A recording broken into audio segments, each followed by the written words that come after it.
لله وكفى وسلام على عباده الذين اصطفى أما بعد فأعوذ بالله من الشيطان الرجيم بسم الله الرحمن الرحيم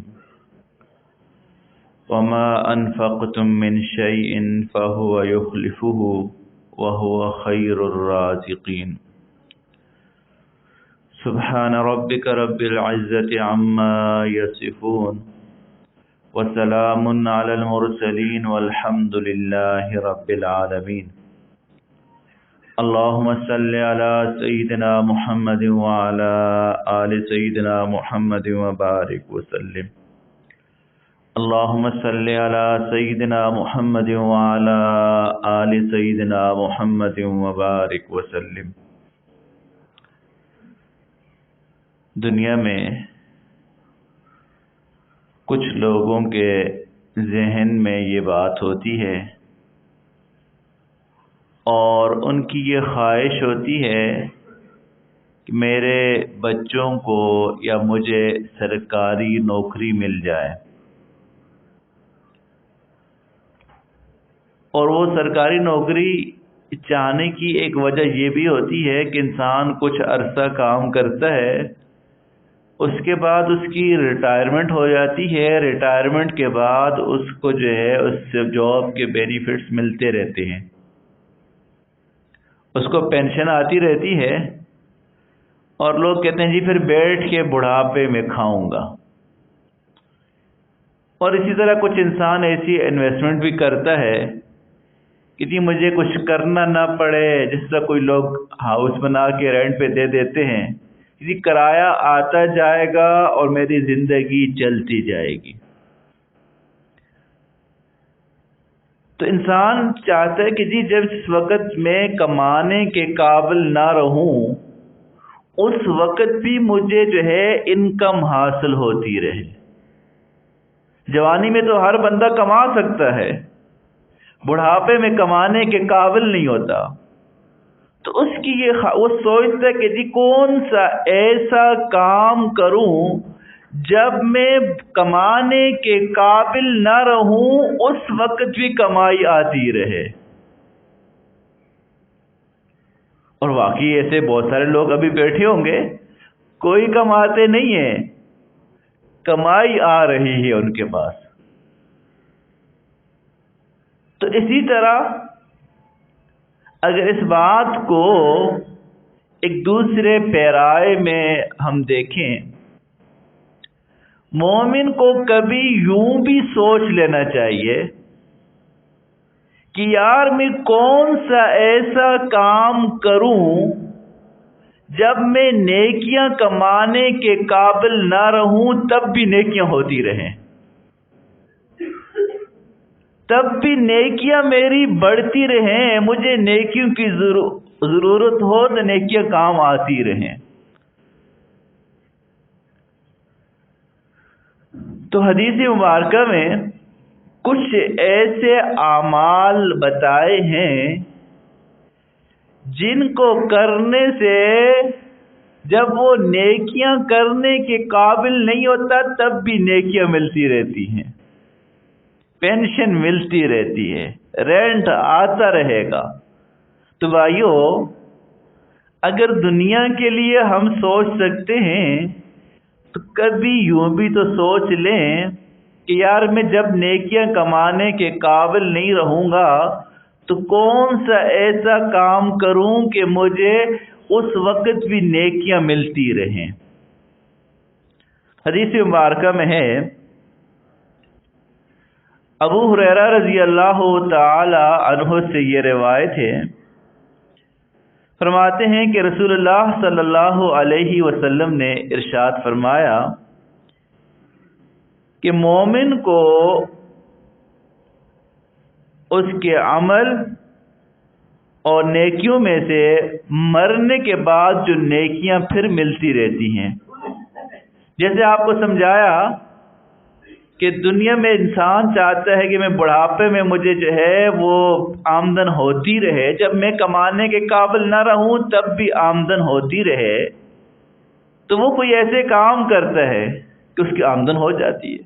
فرمایا مومن کو چاہیے وہ آخرت کے اعتبار سے بھی ایسے کام کرے جب وہ نیکیاں کمانے کے قابل نہ ہو، اس کو نیکیاں ملتی رہیں۔ تو حدیث مبارکہ میں ایک عمل تو یہ بتایا کہ جب یہ نیکیاں کمانے کے قابل نہیں ہوگا، اس کو نیکیاں ملتی رہیں گی۔ ان میں پہلی چیز علماً علمہ و نشرہ، علم جو اس نے دوسرے کو سکھایا، علم جو دوسرے کو سکھایا اور اس علم کی نشر و اشاعت میں یہ معاون بنا۔ ایک حدیث مبارکہ میں آتا ہے کن عالمن، عالم بنو، او متعلمن، یا علم سیکھنے والے بنو، یا ان سے محبت رکھنے والے بنو، ان سے نفرت رکھنے والے نہ بنو۔ تو انسان کو مرنے کے بعد بھی ایسے اعمال جن کی نیکیاں ملتی رہیں گی، ان میں سے ایک علم ہے۔ وہ علم علم دین ہے۔ خیرکم من تعلم القرآن وعلمہ، تم میں سے بہتر وہ ہے جو قرآن کریم سیکھے اور سکھائے۔ من خرج فی طلب العلم فہو فی سبیل اللہ حتی یرجع، جو علم کے لیے نکلتا ہے وہ اللہ کے راستے میں ہوتا ہے جب تک واپس نہ آئے۔ اور حدیث مبارکہ میں آتا ہے جو علم کے لیے نکلتا ہے لَتَضَعُ الْمَلَائِكَةُ أَجْنِحَتَهَا رِضًا لِطَالِبِ الْعِلْمِ، فرشتے پر بچھاتے ہیں کہ یہ مبارک سفر پہ نکلا ہے۔ وہ بچہ جب گھر سے نکلتا ہے، مدرسے تک آتا ہے، مسجد تک آتا ہے، فرشتے پر بچھاتے ہیں کہ تو تیری عظمت کو سلام، کہ تو قرآن سیکھنے جا رہا ہے، تو حدیث سیکھنے جا رہا ہے۔ اس لیے بہت سارے لوگ کسی نہ کسی درجے میں دین کا علم سیکھ رہے ہوتے ہیں اور کچھ بھی نہیں ہوتا۔ ہمارے بہت سارے ایسے نمازی فجر کی نماز میں کوشش کرتے ہیں یہاں پہنچیں تاکہ آج کل یہاں نماز سکھائی جا رہی ہے۔ تو یہ نماز کا سیکھنا، روزے کا سیکھنا، حج کا سیکھنا، عبادت کا سیکھنا، وضو کا سیکھنا، یہ دین ہی ہے، یہی دین سیکھنا ہے۔ طلب العلم فریضۃ علی کل مسلم، ہر مسلمان کے اوپر علم کا حاصل کرنا فرض ہے۔ پھر محدثین نے لکھا ہے کاروباری ہے تو کاروبار کی سارے مسائل سیکھنا فرض ہے، کاروباری نہیں ہے، کوئی استاد ہے، اس کو وہاں کے مسائل سیکھنا فرض ہے۔ زراعت کرتے تو زراعت کے مسئلے سیکھنا فرض ہے۔ آپ سوچیں ہم جس فیلڈ میں ہیں، کیا اس فیلڈ کے ہمیں چند مسئلے بھی پتہ ہیں؟ کیا چند مسئلے؟ کوئی ایکسپورٹ امپورٹ میں لگا ہوا، اس کو پتہ ہی نہیں ہے اس میں جائز کیا ہے ناجائز کیا ہے۔ کوئی آن لائن میں لگا ہوا ہے، پتہ ہی نہیں ہے کہ جائز ہے ناجائز کیا ہے۔ اتنا علم سیکھنا تو فرض ہے۔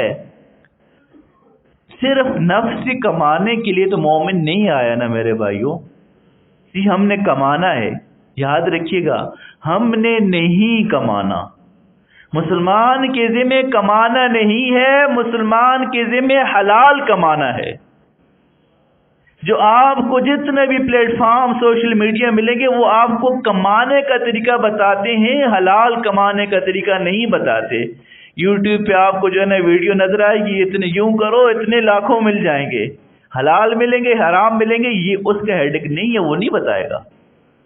ہم بھی متاثر ہو جاتے ہیں، ہاں یار بس پیسہ بڑا ہے، اس فیلڈ میں جاؤ پیسہ بڑا ہے۔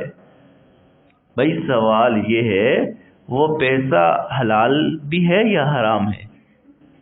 تو اس لیے یہ جملہ یاد رکھیں، ہم مسلمان کے ذمہ صرف کمانا نہیں ہے بلکہ حلال کمانا ہے۔ تو وہ اعمال جس کی وجہ سے مسلمان جب نیکیاں کمانے کے قابل نہیں ہوگا، دنیا سے چلا جائے گا، اس وقت بھی نیکیاں اس کے اکاؤنٹ میں ڈپازٹ ہوتی رہیں گی۔ ان میں پہلا علم جو کسی کو سکھایا، دوسرا فرمایا او ولدن صالحا ترکہو، نیک اولاد اس نے چھوڑ دی۔ نیک اولاد کیا مطلب؟ یوں سمجھیں اولاد نیک نہیں ہوتی، اولاد کی نیک تربیت کر کے چھوڑ دیا، اولاد کو حافظ بنا کے چھوڑ دیا، عالم بنا کے چھوڑ دیا، اللہ والوں کے ساتھ لگا کے چھوڑ دیا، مسجد کا عادی بنا کے چھوڑ دیا، نیکیاں کرنے والا بنا کے چھوڑ دیا، اللہ کی راہ میں خرچ کرنے والا بنا کے چھوڑ دیا، پڑوسیوں کے احترام کرنے والا بنا کے چھوڑ دیا۔ اب یہ بچہ جتنی بھی نیکیاں کرتا جائے گا، مزے کی بات سنو، مزے کی بات سنو، یہ بچہ نیت نہ بھی کرے کہ میرے عمل کا یہ ثواب میرے والد کو پہنچا، پھر بھی ملے گا۔ یہ کرتا رہے گا، نیکیاں کرتا رہے، مسجد آئے گا، 5 وقت کی نماز مسجد میں پڑھے گا، یہ نیت کرے نہ کرے اس کے والد کو ثواب ملے گا۔ یہ بچہ تلاوت کرے گا، یہ نوجوان تلاوت کرے گا، والد کو ثواب ملے گا۔ تو وہ اعمال جن کی وجہ سے مرنے کے بعد بھی اکاؤنٹ میں نیکیاں ڈپازٹ ہوتی رہیں گی، پہلا علم جو اس نے سکھایا، دوسرا ولدن صالحا، نیک لڑکا جو اس نے چھوڑا، تیسرا او مسجدن بناہو، یا اس نے مسجد بنائی، من بنا مسجدن للہ، جس نے اللہ کے لیے مسجد بنائی، بن اللہ لہو بیتن فی الجنہ، اللہ اس کے لیے جنت میں محل بناتے ہیں۔ تو مسجدیں بنانا، چونکہ مسجد اللہ کا گھر ہے، کسی کی ذاتی پراپرٹی ہے ہی نہیں ہے، یہاں عبادت ہوتی ہے، ہر وقت عبادت ہوتی ہے۔ کوئی تلاوت کر رہا ہوتا ہے مسجد میں، کچھ بھی نہ کرے، مسجد میں آ کے بیٹھ گیا تب بھی اللہ کی رحمت میں بیٹھا ہوتا ہے۔ بھئی یہاں آ کے بیٹھ کے کوئی گناہ تو نہیں کرے گا نا، تب بھی ثواب ملے گا، تب بھی ثواب ملے گا۔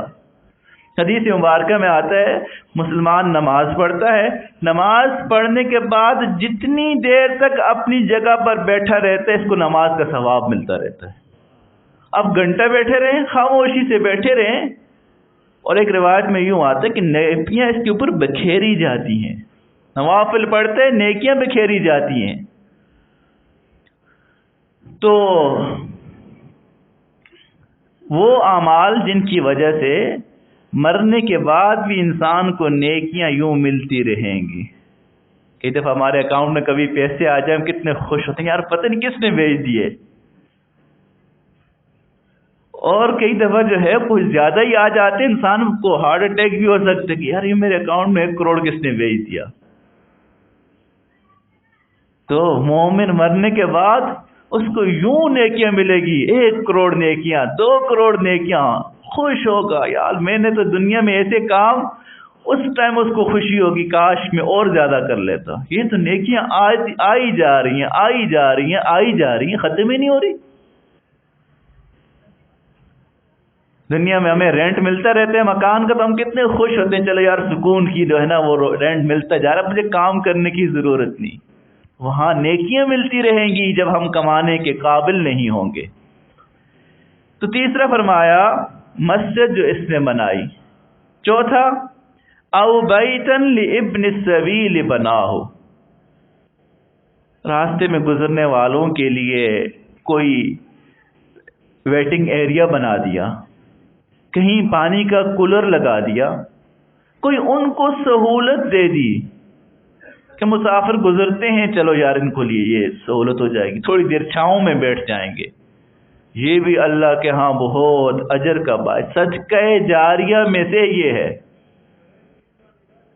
اور چھٹا فرمایا، پانچواں فرمایا کہ او نہرن اجراہ، کوئی نہر اس نے جاری کر دی، کوئی کنواں کھود کے وقف کر دیا کہ چلو اس سے لوگ پئیں گے۔ کئی دفعہ جو ہے لوگ ٹیوب ویل بنا دیتے ہیں یا ہینڈ پمپ بنا دیتے ہیں، چلو جی ٹھیک ہے جی، اب اس سے جتنے لوگ پانی پئیں گے، انسان بھی پئیں گے، جانور بھی پئیں گے، صرف پئیں گے نہیں، اس پانی سے پیا تب بھی ثواب، اس پانی سے وضو کیا، اس وضو سے نماز پڑھی تب بھی کرنے والے کو ثواب، جتنی نیکیاں اس کا پانی سے ہوتی رہیں گی اس کو ثواب ملتا رہے گا۔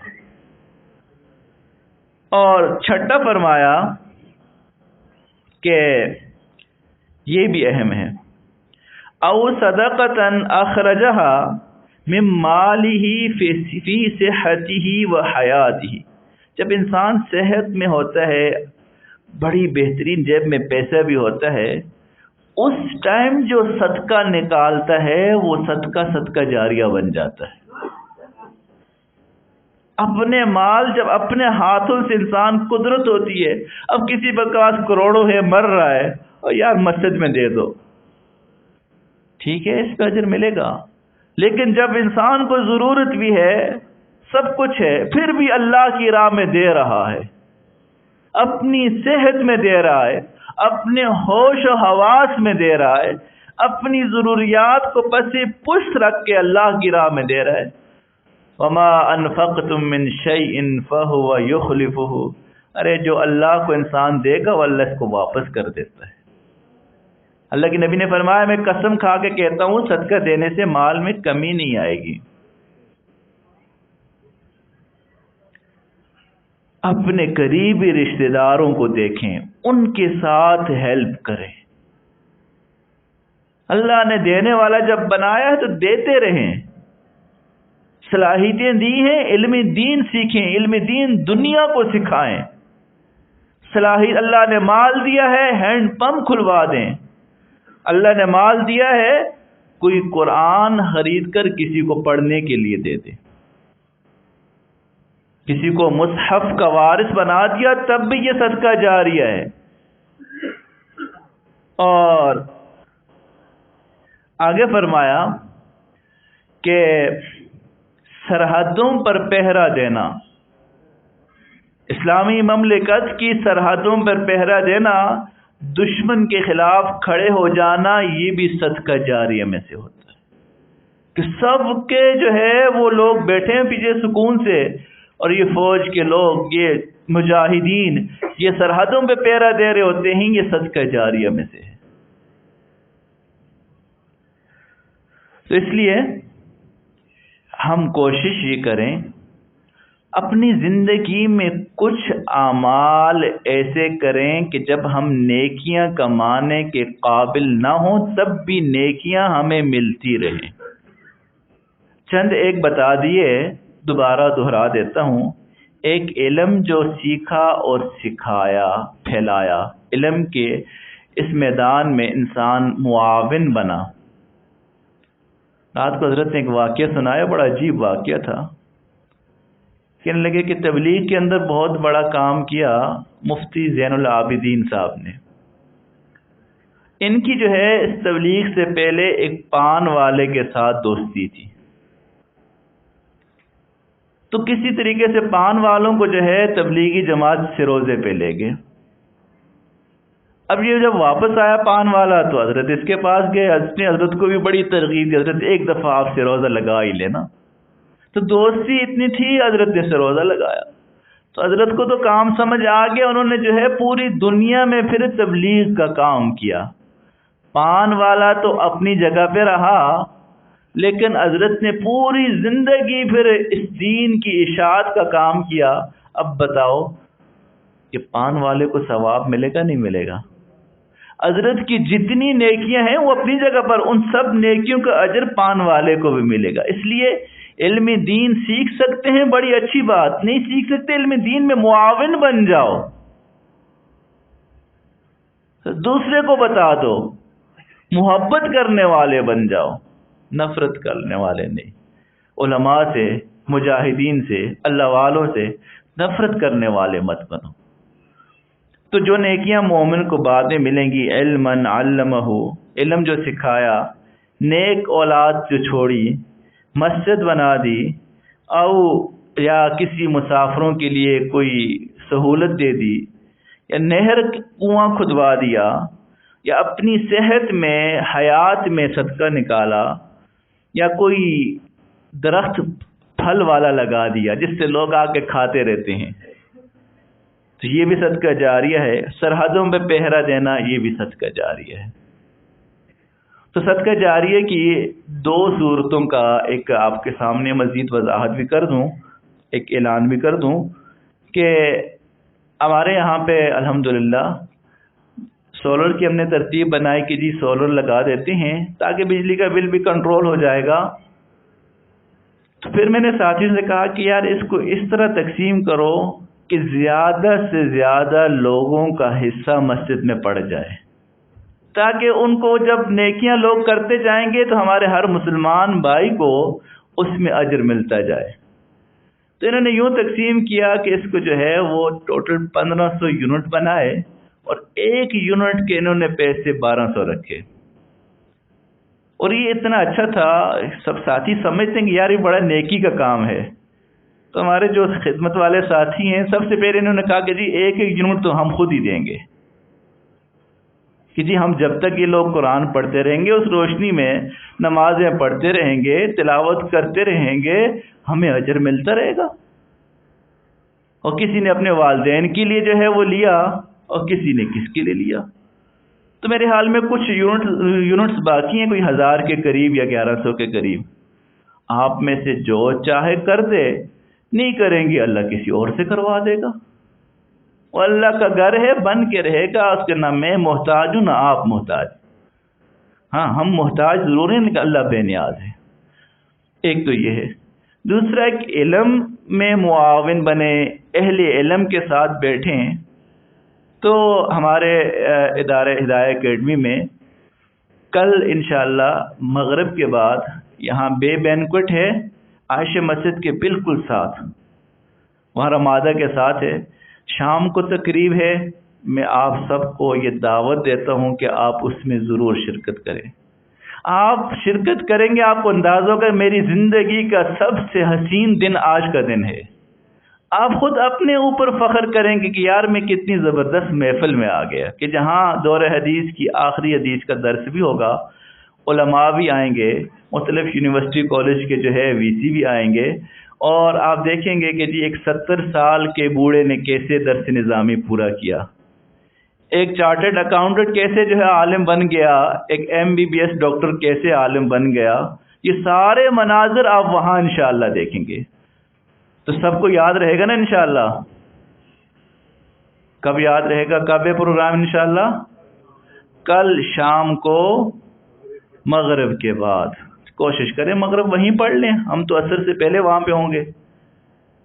تو ایسی محفلوں کو بھی ضرور شرکت کریں، اور یہ سولر کے لیے اپنا اپنا حصہ، یہ ہمارے راشد بھائی بھی بیٹھے ہوئے ہیں، ان کو بھی دے سکتے ہیں، عدنان بھائی بیٹھے ہیں، امام صاحب ہوتے ہیں، جیسی بھی ترتیب آپ کو آسانی ہو، اپنے لیے، اپنے والدین کے لیے، اور ایک حصہ رسول اللہ صلی اللہ علیہ وسلم کے لیے بھی ایصال ثواب کے لیے کرتے ہیں۔ جزاکم اللہ۔